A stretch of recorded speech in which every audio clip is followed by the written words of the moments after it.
Bonjour et bienvenue sur Télé Djibouti pour suivre cette édition de la meilleure journée. Voici les titres de l'actualité de ce dimanche 3 janvier.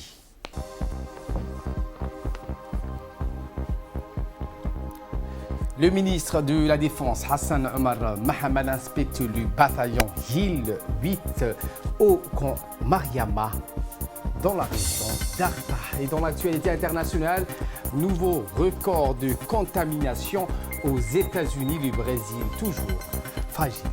Voilà pour les sommaires, merci. Si vous nous rejoignez sur Télé Djibouti, nous commençons avec le journal de ce 15h. Tôt dans la journée d'aujourd'hui, dimanche 3 janvier 2021, le ministre de la Défense chargé des relations avec le Parlement, Hassan Omar Mohamed, accompagné du chef d'état-major général des armées, le général du corps d'armée, Zakaria Cheikh Ibrahim, ont visité le camp Mariama dans la localité de Wea où est installé le bataillon Hill 8 dont le départ vers Jalalarsi est imminent. Cette visite d'inspection s'inscrit dans le cadre de la relève du bataillon Hill 6 déployé depuis 2017 en Somalie. Rappelons que la République du Djibouti déploie 2000 soldats, hommes et femmes, qui opèrent sous la bannière AMISOM dans le cadre du processus de rétablissement de la paix en Somalie. Arrivé à bord de l'hélicoptère Dauphin, Hassan Omar Mohamed et le général Zakaria Cheikh Ibrahim étaient accompagnés du général de brigade Tahir Ali Mohamed, chef d'état-major de la défense.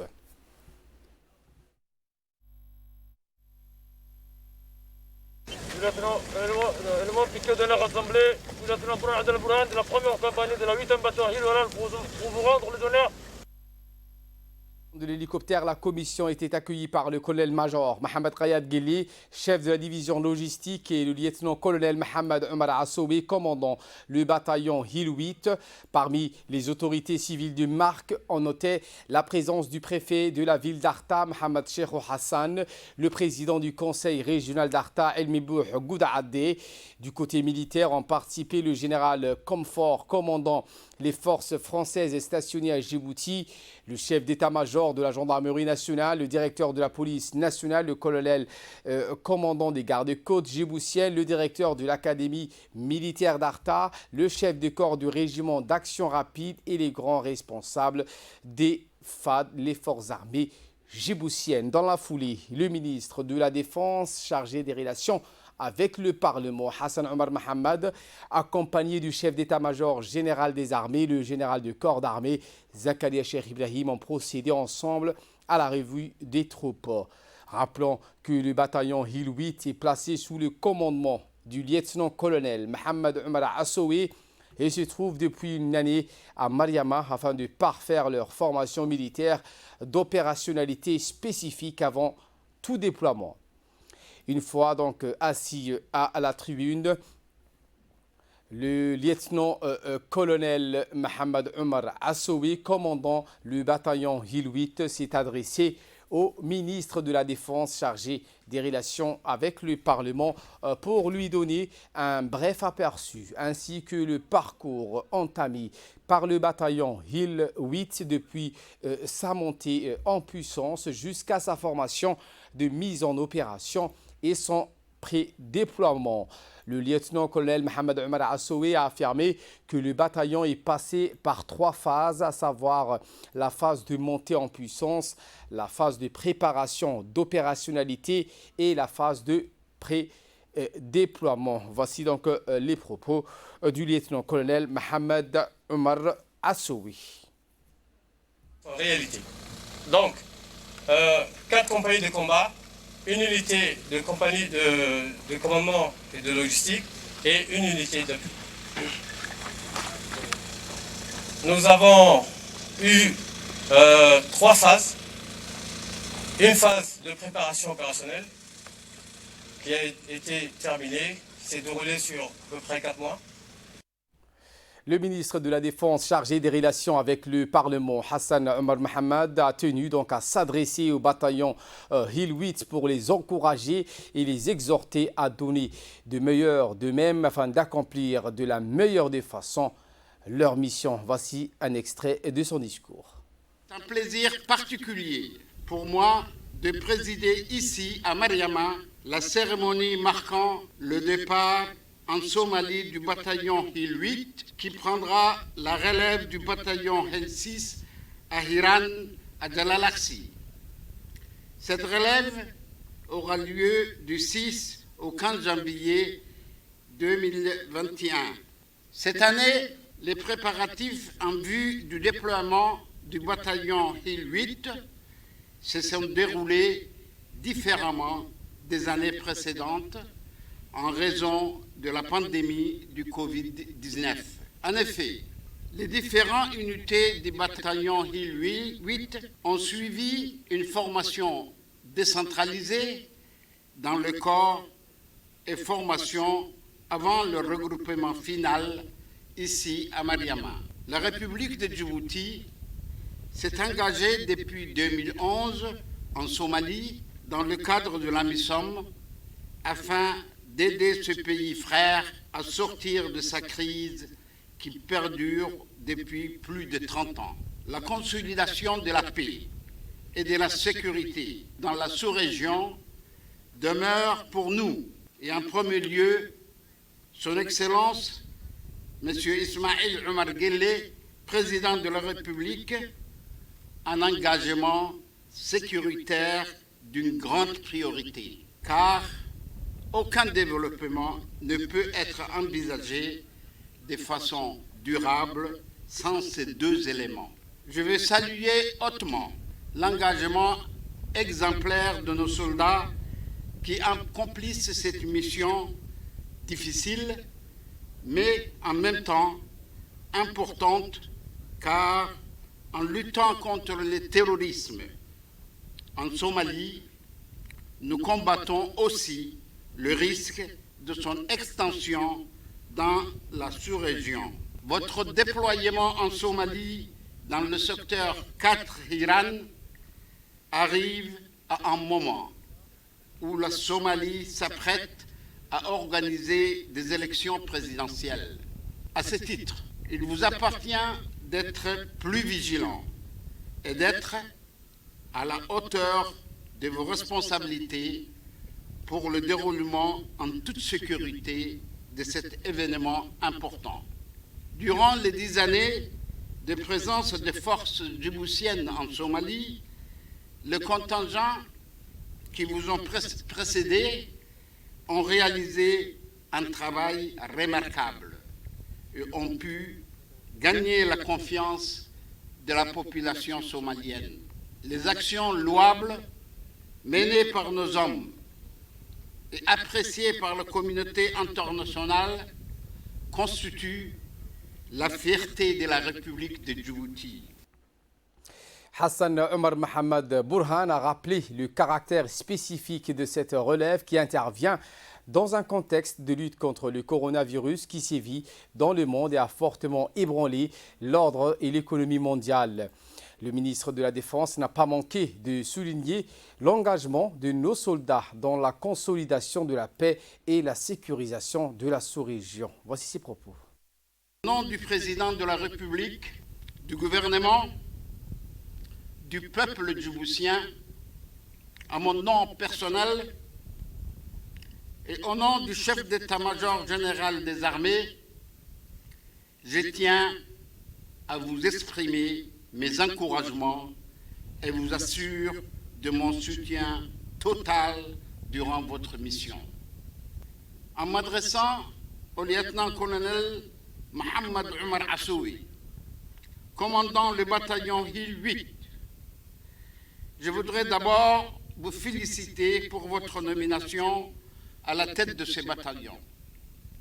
Aussi, je sais pouvoir compter sur vous, en particulier, afin de guider vos hommes et garder haut le moral, mais aussi de maintenir en condition les matériels mis à votre disposition. Je vous accorde à toutes et à tous ma confiance et prie le Tout-Puissant de vous préserver et vous soutenir dans l'accomplissement de cette noble mission. Je profite de cette occasion pour féliciter le chef de la division logistique des FAD, le colonel-major Mohamed Rayad Gheli, en tant que coordinateur principal dans les préparatifs de nos contingents, et cela depuis 2011. Je félicite également l'ensemble des directions et services ayant contribué à la bonne organisation du déploiement de nos contingents. C'est aussi une opportunité pour moi d'exprimer mes remerciements au général commandant les forces françaises des stations à Djibouti pour leur soutien en équipement individuel et la participation dans le cadre de la formation spécialisée de nos contingents. Vive la République de Djibouti, vive les forces armées djiboutiennes et merci de votre aimable attention.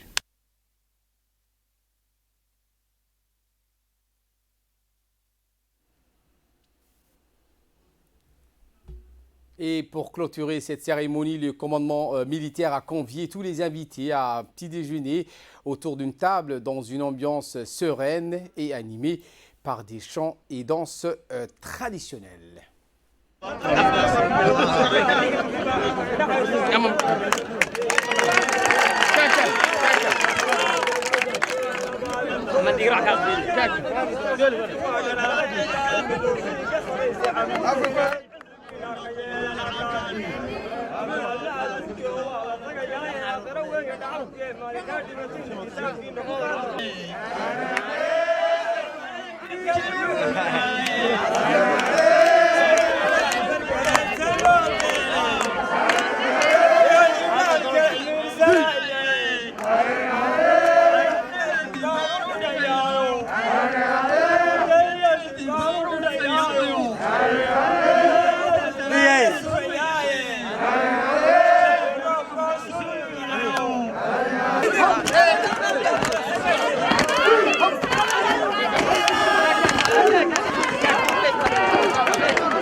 Militaires des rangs des U8, je voudrais encore, ici, en votre présence, haut et fort, vous réitérer le soutien et l'encouragement de son Excellence Ismaïl Omar Guelleh, président.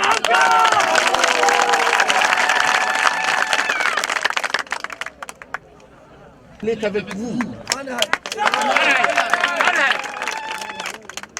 Il m'a chargé personnellement de vous transmettre ce message de soutien et d'encouragement.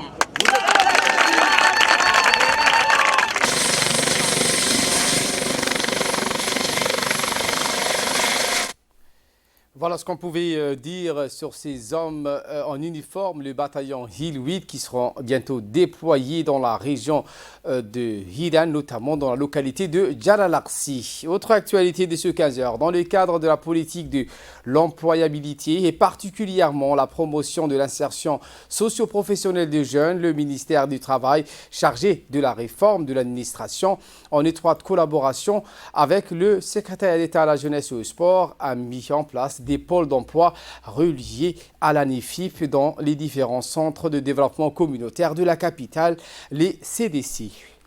Autrement dit, ces agences chargées de recueillir les informations, d'accueillir et d'enregistrer les jeunes en quête d'emploi issus des communautés riveraines des différents CDC en établissant un tableau de référence statistique, voire une base de données sur les diplômes, les qualifications et le genre, ainsi que les emplois postulés. C'est dans ce contexte que, afin de constater de visu l'évolution des activités, le directeur de l'ANEFIP, Mahmoud Omar Guelleh, et la directrice des CDC, Mme Rouria Hassan, se sont déplacés pour une visite des différentes antennes de l'ANEFIP implantées dans tous les CDC. Rappelons que la création d'emplois et la formation professionnelle constituent une des priorités absolues pour le gouvernement qui a pris l'engagement de créer 5 000 emplois en faveur de la jeunesse conformément aux instructions qui ont été données par le chef de l'État. C'est ce qu'a donc précisé le directeur de l'ANEFIP, Mahmoud Omar Guelleh. Aujourd'hui, une visite pour voir comment ça se passe, les enregistrements au niveau du CDC. Donc là, on est dans le CDC de quartier 7, en présence de la directrice des CDC et du responsable directeur du CDC des quartiers 7, que nous remercions d'ailleurs pour la facilité qu'il fournit aux demandeurs d'emploi. Et donc nous sommes très honorés d'être là et nous représentons nos ministres respectifs, le ministre du Travail chargé de la réforme de l'administration, et le ministre de la Jeunesse et du Sport, M. Hassan. Donc voilà, on vous remercie et je pense que les choses se passent très bien et nous sommes très contents que nos jeunes chômeurs puissent avoir accès à l'ANEFIP. Voilà qui nous ramène de parler de cette cérémonie de signature des conventions de financement entre l'ADDS et les associations des quartiers Layablé et Moustiquaire. Cette cérémonie de signature de conventions de financement entre l'ADDS et ses associations des quartiers Layablé et Moustiquaire a eu lieu donc l'année dernière, notamment en fin décembre à l'antenne de l'ADDS à Layablé. Cette cérémonie de signature s'inscrit dans le cadre du projet de développement urbain intégré 2 dans les quartiers Layablé et Moustiquaire, commune de Balbala, financée par l'Agence française de développement. Cette cérémonie a réuni l'Agence française de développement à Djibouti, représentée par Mme Karine Fruin et Antoine Mouguino, responsable de l'équipe projet à la division développement urbain aménagement. Voilà, il y avoir des projets communautaires qui sont ici présents, beaucoup d'associations de femmes, mais aussi d'hommes, de jeunes, qui vont travailler depuis maintenant que les projets ont été acceptés par la DDS sur financement de l'AFD pour œuvrer dans les activités. Et c'est très bien que le gouvernement, comme vous avez dit, l'État puisse faire aux ONG ce qu'elles savent faire au niveau du terrain, ce qu'elles savent mieux faire. Et nous sommes, en tant que MOS, nous, c'est la maison du projet. Nous accompagnons la DDS qui a un projet donc, dans ce sens-là et nous remercions les ONG d'être présentes ici pour le lancement de cette activité importante du projet. Le responsable de l'ADDS, M. Galaba, a souligné qu'une grande responsabilité pèse sur les épaules de ces 17 associations qui sont engagées. Il a sensibilisé à son tour les associations à veiller donc à la bonne exécution de leurs projets. Voici ses propos. On vous a fait venir aujourd'hui, comme vous le savez, c'est que nous sommes dans une phase de signature de convention qui a tardé un peu, mais une chose est sûre, c'est que les conventions ont été préparées. Donc aujourd'hui, nous avons célébré la cérémonie de signature des 17 conventions avec 17 associations du quartier Layablé et Moustiquaire. Les conventions interviennent dans le cadre du projet de développement urbain intégré de Balbala et notamment Layablé et Moustiquaire. Et dans ce projet-là, dans ce gros projet, nous avons un fonds de développement communautaire destiné à financer les initiatives locales et associatives de ces quartiers-là. Donc, dont l'objectif est d'appuyer et d'accompagner les associations des quartiers Layablé et Moustiquaire. L'actualité dans les régions de l'intérieur, notamment la ville blanche, Tadjoura, où un groupe pour l'épanouissement et la promotion des jeunes dans cette région organisé une journée de fête et de concours pour les enfants. C'était à l'esplanade du Corto Maltaise. Une aire de jeu a été mise en place pour divertir les enfants. Les gagnants des épreuves ont reçu des récompenses. En outre, en fin de journée, des concours ont été organisés pour les lauréats du collège et du lycée de la Ville Blanche. Les 10 meilleurs collégiens ont gagné une journée au Sable Blanc, tandis que les meilleurs du lycée ont gagné une journée au campement touristique de Daï. Madina Abdulradir, qui est à l'origine de cette initiative, a félicité tous les partenaires et mécènes qui ont permis de réaliser un événement de cette ampleur.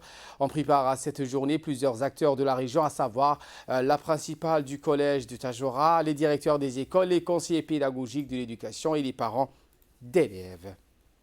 La ville de l'Unité cette fois avec cette cérémonie de distribution du Douana Zaka pour les orphelins.